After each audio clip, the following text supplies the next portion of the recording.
Bhagat Singh sacrificed their lives for our country. Freedom means responsibility.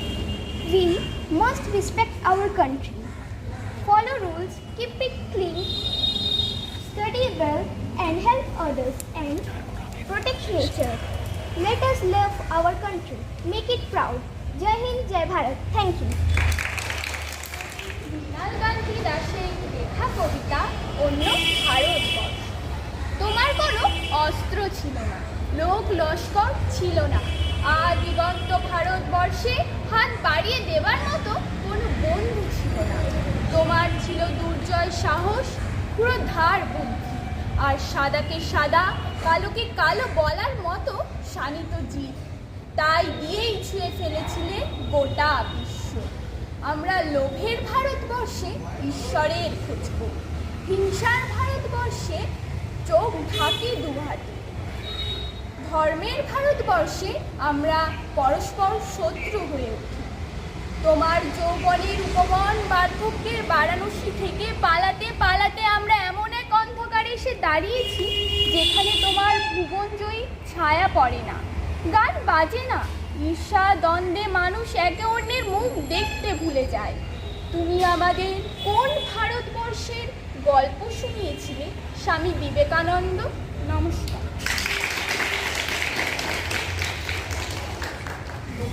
প্রাসঙ্গিক একটা আবৃত্তি করে শোনাবেন।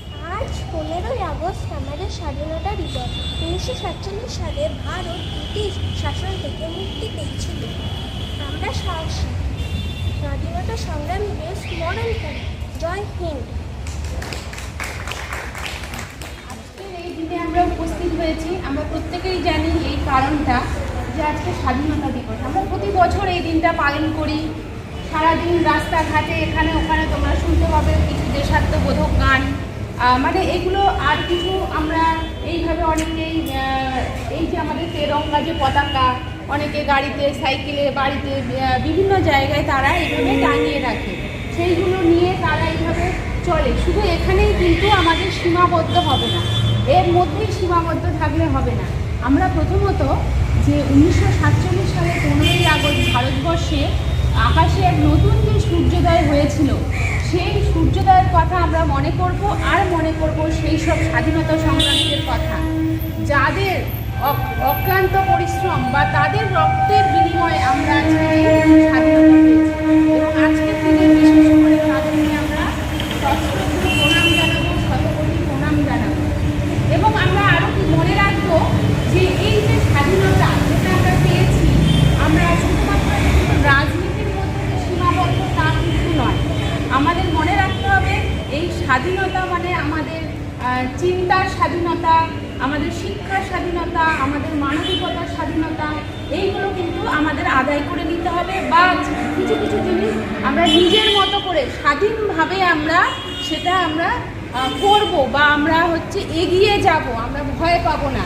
স্বাধীনতা মানে শুধু এই পালন করার মধ্য দিয়ে না, আমরা স্বাধীনভাবে এগিয়ে যাব, আমরা পিছপা হব না। যে কোনো বিভিন্ন রকম আমরা এখনকার ভারতবর্ষের যা পরিস্থিতি, আমরা ভারতবর্ষ বাদ দিলাম, আমরা শুধু পশ্চিমবাংলার কথা যদি আমরা দেখি, সেই পরিস্থিতিতে এত মানে চারিদিকে রাজনীতি থেকে শুরু করে অন্যান্য দিকে সব দিকে দেখছি আমরা যেন একেবারে কোণঠাসা, আমরা সাধারণ মানুষ যারা তারা কোণঠাসা হয়ে পড়ছি। এই যে তোমরা যারা আছো, তোমরা ছাত্রছাত্রী, তোমরা আগামী দিনের ভবিষ্যৎ, তোমরা এই জায়গা থেকে তোমরা নিজেদের মনকে এখন থেকে শক্ত করতে লাগো যে পরবর্তী জীবনে যাতে আমরা এইরকম কোণঠাসা না হয়ে যাই। এবং সবথেকে বড় ব্যাপার যে এখানটায় তোমাদের একটা চিন্তা করতে হবে, একা কিন্তু কোনোভাবে হবে না। এই যে ছোট ছোট টুকরো টুকরো নিজের মনের ভাব প্রকাশ করা, অনেকেই মনের ভাব প্রকাশ করতে পারে না। স্বাধীনভাবে আমার অনেক কিছু করতে ইচ্ছে করে, কিন্তু আমি মনের ভাব প্রকাশ করতে পারছি না, ভয় পাচ্ছি। সেই জায়গায় কি করতে হবে, আমাদের দলবদ্ধ হতে হবে। আমরা অনেকে মিলে যেটা করতে পারি, একা কিন্তু আমরা করতে পারি না। এইখানে কিন্তু সেইভাবে তোমরা প্রত্যেকের সাথে ভালোভাবে মিশে তখনই যখন আমরা যে কোনো কাজে ভয় পাবো না, আমরা এগিয়ে যাব, তখনই মনে হবে যে আমরা সত্যি স্বাধীন হয়েছি। আমরা যদি একটুখানি পিছিয়ে যাই, আমরা ক্ষুদিরাম বসুর আমরা কাহিনী সবাই জানি, তিনি যে এত কম বয়সে যে তার ফাঁসি হয়েছিল সেই ঘটনাটা একটু বলি। মানে প্রথমত উনি একদম ফাঁসির আগে যখন উনি একদিন এই যে দেশ স্বাধীনের জন্য সেই সময় যেসব সংগ্রামীরা যারা বিপ্লবীরা যারা চেষ্টা করছেন সেই সময় কিছু কিছু পত্রিকা উনি চারিদিকে বিলি করছিলেন, এবং উনি যখন এইসব বিলি করছিলেন সেই সময় হঠাৎ পুলিশ দেখতে পায়, পুলিশ তখন তাড়া করে। উনি তখন ক্ষুদিরাম বসু দেখতে পাচ্ছেন যে আমি কোথায় যাব, সামনে একটা নদী আর পেছনে পুলিশ, তখন কিন্তু উনি কোনো রকমভাবে থেমে থাকেননি, তখন উনি লাফ দিয়ে কিন্তু জলে ঝাঁপিয়ে পড়েছিলেন। এই এক ওনার কাহিনী। আর একটা কাহিনী বলি, যে যখন ফাঁসি ওনার মৃত্যুদণ্ড হবে, ফাঁসি সমস্ত হয়ে গেছে, যে সেই দিন সকালবেলায় যেখানে উনি ছিলেন সেই জেলার এসে ওনাকে একটা ওই পাঞ্জাবি আর ধুতি দিয়েছে। ফাঁসির সময় নতুন জামা কাপড় দেওয়া হয়, তা উনি তো খুব মনে মনে জেলার কষ্ট পাচ্ছিলেন যে এত কম বয়সী ছেলে না জানি কি কান্নাকাটি করবে, কিন্তু ওনাকে যখন দেওয়া হলো উনি একদম হাসি মনে সেটা পরে নিলেন, আরও বললেন কি জানো, ভালোই হয়েছে কিন্তু একটু বড় হয়ে গেছে। তারপরে চারিদিকে প্রচুর উৎসুক লোক ছিল যে উনি ফাঁসির সময় কি করবেন, এত কম বয়সী একটা ছেলে, কিন্তু উনি একেবারে দীপ্ত মনে শীত দ্বারা সোজা করে হাসতে হাসতে তিনি এগিয়ে গেছেন। তিনি দেশমাতার জন্য কিন্তু একটুও পিছপা হননি, তিনি একেবারে খুব হাসি মুখেই, তোমরা প্রত্যেকেই জানো, হাসি মুখে তার এই ফাঁসির আদেশ যেটা, তিনি সেটা তার তার মৃত্যুকে তিনি মেনে নিয়েছিলেন শুধুমাত্র এই দেশমাতার জন্য। আমরাও প্রত্যেকটা ক্ষেত্রে এইরকম আমরা ছোট ছোট দিয়ে শুরু করব। আমরা আমাদের এই যে ছোট ছোট টুকরো যে স্বাধীনতাগুলো আমরা পাচ্ছি না, আমরা অনেক ক্ষেত্রে আমাদের মনে হয় আমরা কি সত্যি স্বাধীন? হ্যাঁ, এই দেশে, এই স্বাধীন দেশে আমাদের মনে হয় বিশেষ করে মেয়েরা যে আমাদের পরাধীন লাগে অনেক ক্ষেত্রে।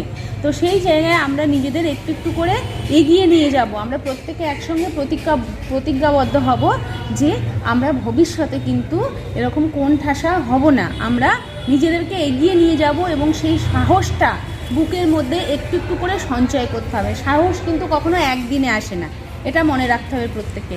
সাহস কিন্তু একটু একটু করে সঞ্চয় হলে পরপর বাড়ে। এই যে তোমরা জানো যে একজন এখানে এগিয়ে আসলে একটা কোনো কবিতা বা আবৃত্তি যেই সে ভালো করে পারবে সবাই তালি দিচ্ছে, পরের দিন কি মনে হয় পরের বার এই আমি করব আবার। এই যে এরকম ছোট্ট করে তোমরা সাহসটা একটু একটু করে তোমরা সঞ্চয় করতে থাকো, যাতে ভবিষ্যতে কোনো সমস্যা আসলে সমাধান করতে পারো, এবং তোমাদের মনে হবে যে হ্যাঁ আমি স্বাধীন দেশে থাকি, আমি এটা করতে পারবো। এই শক্তিটা সঞ্চয় করে তোমরা তোমাদের জীবনে এগিয়ে যাও। এই বলে আমি আমার বক্তব্য শেষ করছি।